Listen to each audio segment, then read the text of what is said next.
we don't like stories in Nairobi as well. We just want to see output. So you are saying the philosophy is positive from those heading the executive. I would expect that if that was the case, there are 100 million shillings million US dollars that is stuck in Nairobi in the treasury for the water project. He should be able to unlock it as the head of state. The BRT at Thika Road, why is it stuck? Nothing is happening. The compensation for the people who are evicted for the Nairobi River, you're talking about billions of shillings. They were promised only, I think it was 10,000 shillings each. They have not seen that money. So in terms of output, Governor, which one of those things are you confident that you can deliver for the people of Nairobi before we go into the elections? Which one are you sure 100% that we will get to do?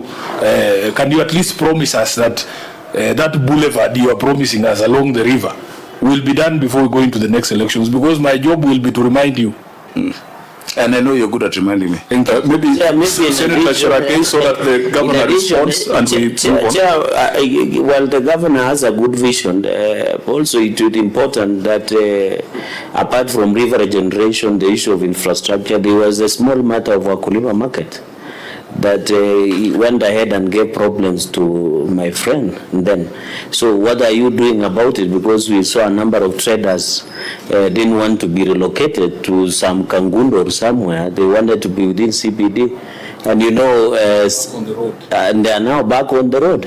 And Senator Sifuna would want to have fresh mboga for his ugali when he's having ugali within the CPD, because we don't want him to be traveling far outside the CPD. What are you doing about it? Senator Dulo?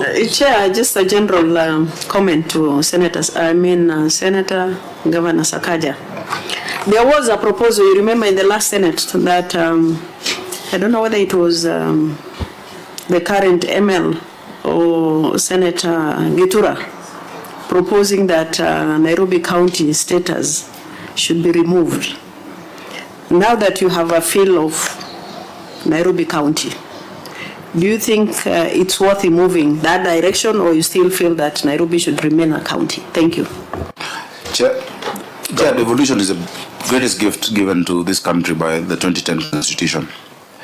10% of our population is in Nairobi. It would be really wrong to deny them that gift. Many people have felt that when things under the national government, they work better. I think the experiment that happened a few years ago shows the contrary. A question was asked on how much, Cherargei asked how much revenue NMS raised. The first year they did 8.9, then 10.5. Immediately we surpassed that. Despite them having the military, the guns, even the bombs, we were able to raise more without fighting the people, without even introducing a new revenue raising measure in this past financial year, but in digitizing fully. All our revenue streams are digitized and making sure there's compliance and convenience. You know, somebody wants to pay for their single business, unified business permit from their shop in Kayore and print it for themselves and have an e-verification. And that is why we've been able to raise the highest amount and to have one license. You know, before they used to be 5-6 licenses. You're told first back to the county, you're told to go to 14th floor for advertising. You're told now it is one license. You know, at our revamped customer service center, which you should visit, because the County Government Act asks all counties to have a customer service, a place where the first ones to set that up.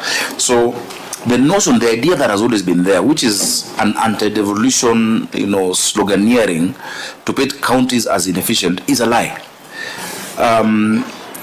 Assuming that there are angels in national government and demons in the counties is wrong. And they say give a dog a bad name and then you kill it.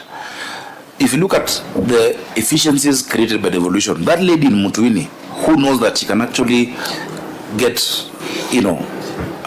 her representative there to sort out her medical issues. If you go to Udhiru Rudhimitu today in Nairobi, they have their first tarmac done by the county government. If you go to Njadaini in Zimmerman, they have never seen a project. They are seeing it now.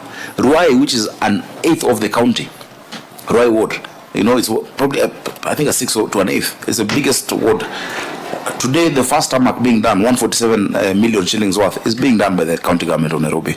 And so what happens in countries that have that dilemma? is they move from their bustling economic capital to another part of the country and create a seat of national government. In Australia, they moved from Sydney and they went to Canberra and they formed the capital city. In the US, they moved that time either from New York or New Philadelphia to the District of Columbia, Washington, which has no senator. It just has a mayor, it has no governor, because it's the seat of the national government. Land was provided by Delaware and Virginia and the rest. If you go to Nigeria, they moved from Lagos and created Abuja as a seat of national government. And so if there's that idea, I think Isiolo would be good, Senator Dulo, because you're in the center of the country, geographical center. That is where the national government should move to.